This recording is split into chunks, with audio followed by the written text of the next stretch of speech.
रात तुलसीदास को नींद नहीं आ रही होती है। वे बारंबार अपने बिस्तर पर करवट बदल रहे होते हैं। न जाने उन्हें कौन सी व्याकुलता खाई जा रही है जिसके कारण उन्हें नींद नहीं आ रही। और पूरी रात करवट बदलने के बाद जब उनकी नींद खुलती है तब उन्हें उठने में अत्यधिक विलंब हो चुका होता है और अब तक सुबह का सूरज बहुत समय पहले ही उदय हो चुका है। और तब जाकर उन्हें अनुभूति होती है कि राम घाट पर कोई उनकी पहले से ही प्रतीक्षा कर रहा होगा। और वे जागते ही नंगे पांव भागते भागते राम घाट की ओर बढ़ने लगते हैं। राह में दौड़ते हुए उनके पांव में कांटे चुभ रहे हैं, कंकड़ पत्थर से उनके पांव छिल रहे हैं, परंतु उन्हें अपनी कोई सुध नहीं है। वे केवल शीघ्र अतिशीघ्र राम घाट पहुंचना चाहते हैं क्योंकि उन्हें केसरी नंदन हनुमान जी तक पहुंचना है। वहीं जब तुलसीदास राम घाट पर पहुंचे, उन्हें घाट के एक छोर पर हनुमान जी ध्यान मुद्रा में लीन नजर आए। उनकी आभा अविस्मरणीय है एवं उनके ललाट पर वही तेज विराजमान एवं उनके मुख से निकलता श्री राम नाम का जाप लगातार वहां के वातावरण को गुंजायमान कर रहा है। श्री राम शरणम मम, श्री राम शरणम मम। हनुमान जी के मुख से श्री राम नाम का जाप सुनकर तुलसीदास के नेत्रों से अश्रुधारा बहने लगी और वे हनुमान जी के चरणों में गिर गए। प्रभु, स्वामी। परंतु हनुमान जी अपने राम धुन में इतने लीन होकर रम गए हैं जैसे कि वे तुलसीदास की कोई बात सुन ही ना रहे हों।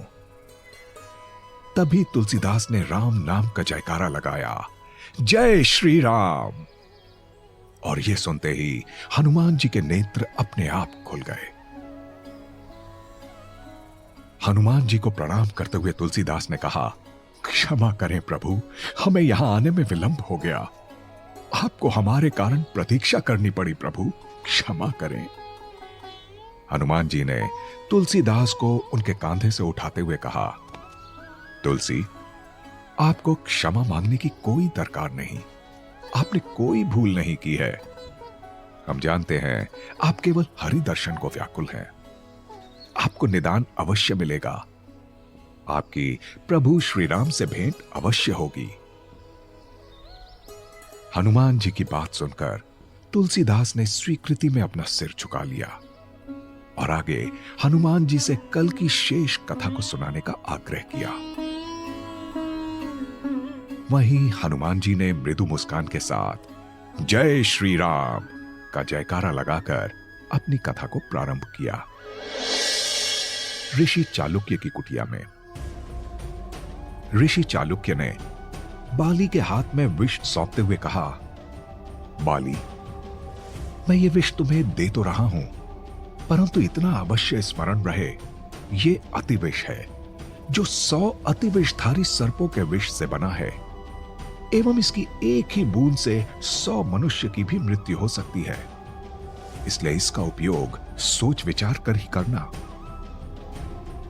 अतिविष का नाम सुनते ही बाली के नेत्रों में एक विचित्र चमक उभरने लगी, जैसे कि उसे इसी प्रकार के किसी विष की चाह हो।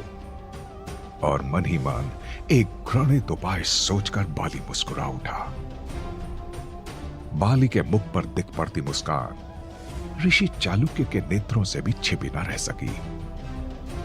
और वहीं बाली ऋषि चालुक्य की बात पर स्वीकृति में केवल हां कहकर उन्हें प्रणाम करते हुए वहां से चला गया।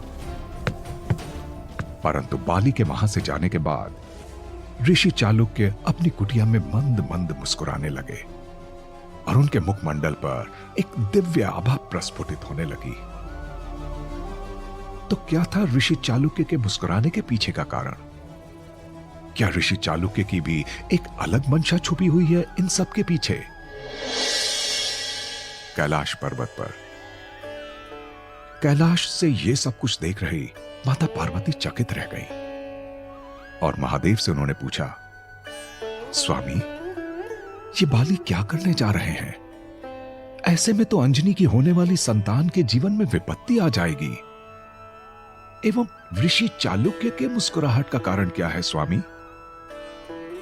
माता पार्वती की बात सुनकर महादेव ने मुस्कुराते हुए कहा, आप तनिक धैर्य रखिए देवी, जो कुछ भी हो रहा है नियति से परे कुछ भी नहीं है। माता पार्वती ने आश्चर्य से कहा, अर्थात प्रभु, यह भी आपकी एक लीला है? वहीं महादेव ने स्वीकृति में केवल अपने नेत्रों को झुका लिया। वहीं कुरु साम्राज्य में माता अंजनी की गोद भराई की रस्म है। विशेष प्रकार से पूरे राजमहल को सजाया गया है।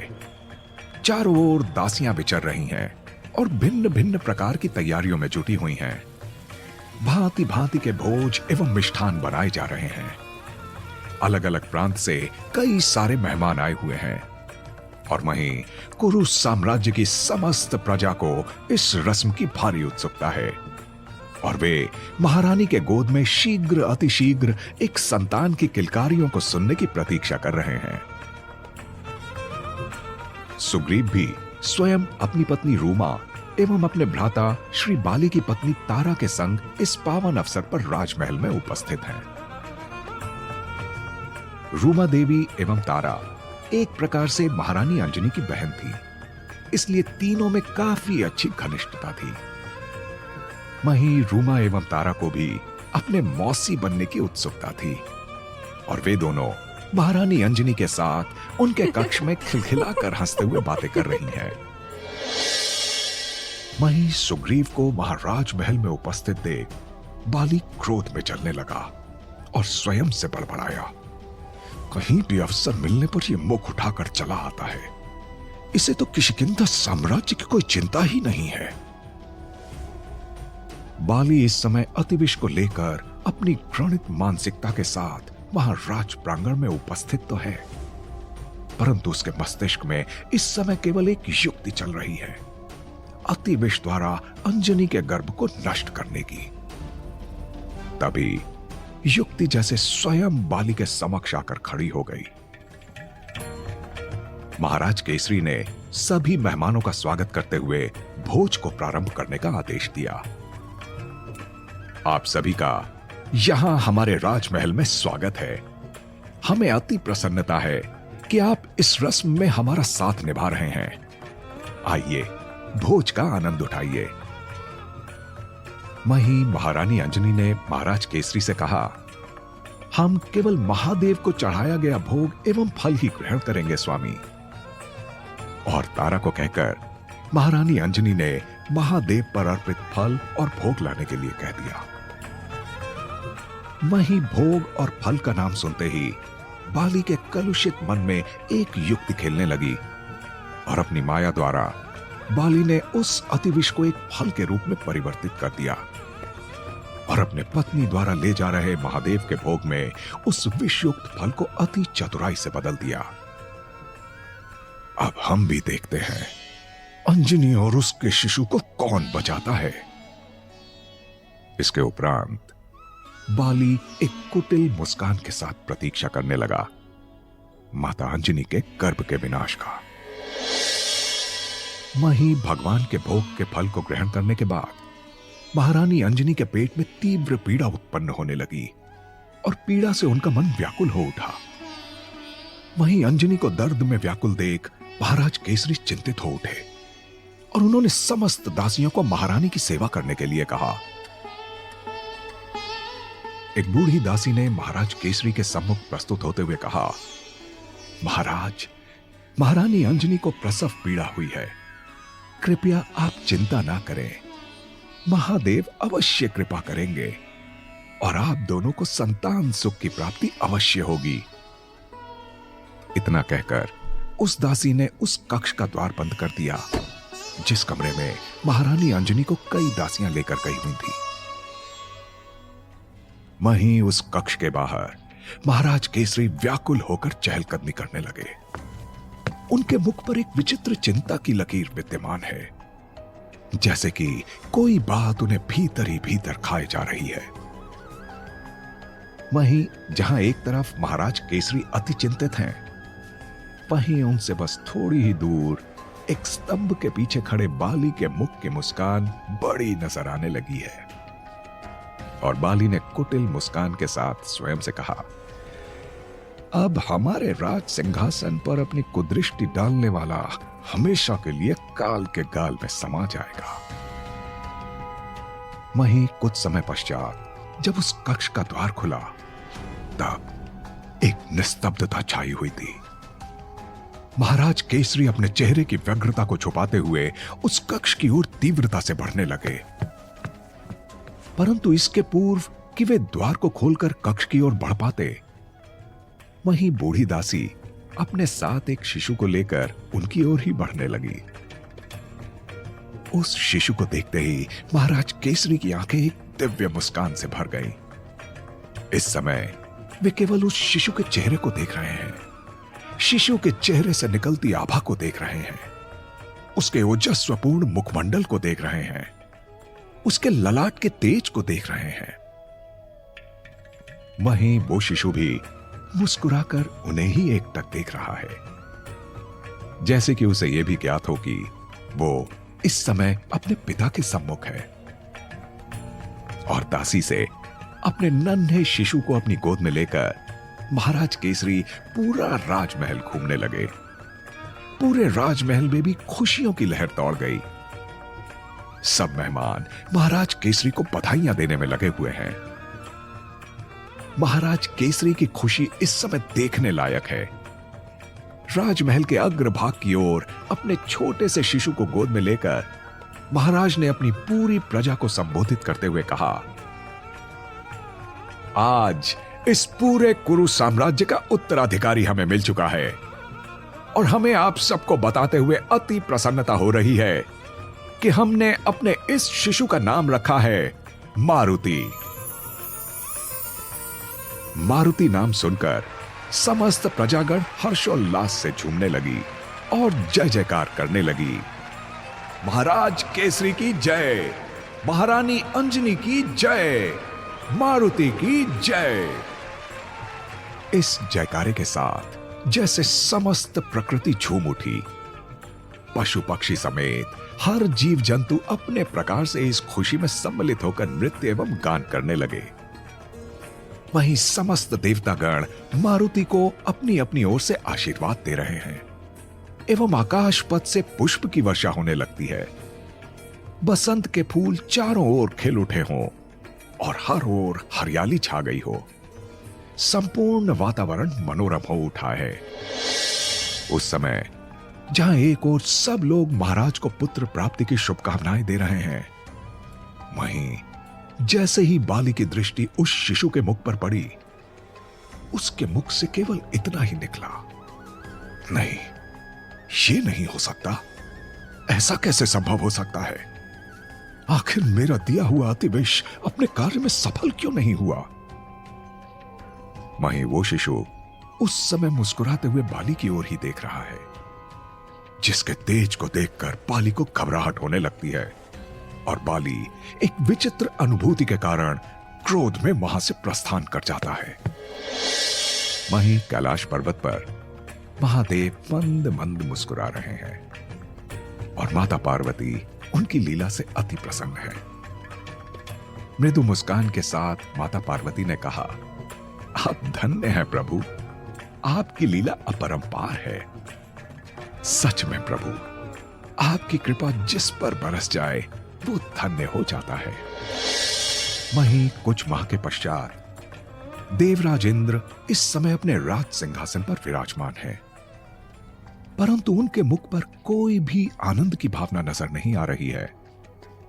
उनके मुखमंडल पर एक चिंता का घेरा व्याप्त है, जैसे कि वे कई रात्रि से सोए ना हों।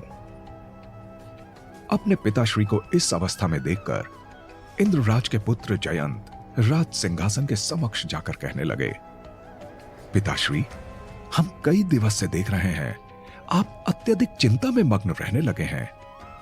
ऐसी क्या चिंता है देवताओं के श्रेष्ठ को? अपनी चिंता का कारण जयंत को बताते हुए इंद्र ने कहा, जयंत, तुम तो भली भांति ये जानते ही हो कि जब से केसरी और अंजनी की संतान का जन्म हुआ है, तब से चारों ओर उसकी जय जयकार हो रही है, परंतु हमें प्रत्येक बार उस संतान की प्रशंसा से क्रोध आता है। हमने उसे उसके माता के गर्भ में नष्ट करने की चेष्टा भी की थी, यहां तक कि हमने तुम्हारे भ्राता बाली को भी यह कार्य सौंपा था, परंतु वो भी असफल रहा था। अब हमें ये नहीं समझ में आ रहा है कि हम उस दुष्ट बालक की मृत्यु कैसे निर्धारित करें। अपने पिताश्री की यह बात सुनकर जयंत ने अहंकार से कहा, पिताश्री, आप हमें केवल एक अवसर दीजिए, उसके उपरांत आपको कोई ग्लानि नहीं होगी।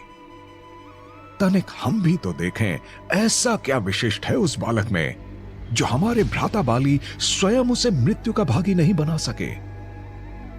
जयंत आगे अपने पिता देवराज इंद्र का आशीर्वाद लेकर बाल हनुमान की मृत्यु निर्धारित करने के लिए चल पड़े। परंतु जयंत को क्या विदित था, जिसे वो एक साधारण बालक समझ रहा था, वो कोई साधारण बालक नहीं, अपितु महादेव के 11वें अवतार हैं। वहीं प्रातःकाल कुरु साम्राज्य में माता अंजनी अपने कक्ष में 6 माह के शिशु मारुति के संग खेल रही हैं। तभी राजमहल में एक दासी के संग एक तपस्वी ऋषि पधारे, जिन्होंने भगवा वस्त्र धारण किया हुआ है। माता अंजनी ने उस तपस्वी को देखकर प्रणाम किया। प्रणाम ऋषिवर। ऋषि ने प्रणाम करते हुए कहा, सौभाग्यवती भवा। तभी माता अंजनी ने ऋषिवर के यहां आने का कारण पूछा। ऋषिवर, आप यहां हमारे राजमहल में, क्या कोई विशेष कारण है? वहीं उस तपस्वी ऋषि ने आगे कहा, माते, हमारे यहां आने के पीछे एक विशेष कारण है, क्योंकि हमने जब से नन्हे मारुति के विषय में सुना है, हमें इनसे मिलने की व्याकुलता हो आई है। इसलिए हमने सोचा कि हम स्वयं इनसे मिलकर इन्हें अपना आशीर्वाद दें। इस पर महारानी ने कहा, यह तो अत्यंत नेक विचार है ऋषिवर। इतना कहकर महारानी अंजनी ऋषि को अपनी संतान मारुति की ओर लेकर बढ़ने लगी। वहीं एक बड़े से पालने में मारुति अपने चंचल मन से मुस्कुरा रहे हैं और टुकुर टुकुर सबको निहार रहे हैं। तभी माता अंजनी की ओर देखते हुए ऋषि ने कहा, माते, हमारे लिए तनिक जल लेकर आइए, हमारा कंठ सूख रहा है। जी प्रभु। इतना कहकर महारानी अंजनी जल लेने के लिए उस कक्ष से बाहर चली गई। वहीं महारानी के उस कक्ष से जाने के बाद उस तपस्वी ऋषि ने अपने नेत्रों में घृणा लिए मारुति को देखा। इस समय उस कक्ष में अकेले मारुति और वो ऋषि हैं। अब क्या होगा आगे? आज की कथा यहीं समाप्त होती है। इति। तभी हनुमान जी को कथा समाप्त करता सुन तुलसीदास तनिक असमंजस की स्थिति में दिख पड़ने लगे और हनुमान जी की ओर देखते हुए तुलसीदास ने कहा, परंतु प्रभु, एक प्रश्न है हमारा। ऋषि चालुक्य के अतिविष का प्रभाव आप पर क्यों नहीं हुआ था? क्या कारण था इसके पीछे? एवं ये मारुति के कक्ष में उपस्थित ऋषिवर कौन है? तभी अपने मुख पर मुस्कान लिए हनुमान जी ने कहा, तुलसी, इन प्रश्नों के उत्तर हम आपको कल देंगे। अभी हमारे चलने की बेला है। आगे जय श्री राम का जयकारा लगाकर हनुमान जी वहां से अंतर्ध्यान हो गए और वहीं तुलसीदास जयकारा लगाते हुए बोल पड़े, जय हनुमान, जय हनुमान। आगे क्या होगा इस कथा में? कौन थे ऋषि चालुक्य एवं कौन थे ये तपस्वी ऋषि और क्या थी उनकी मंशा? क्या इस ऋषिवर के कारण नन्हे से बाल मारुति का जीवन संकट में आ गया था? क्या बाल मारुति की मृत्यु हो गई थी? क्या उन्हें जीवन दान मिला था? इन सभी प्रश्नों के जवाब जानने के लिए सुनते रहिए हनुमान।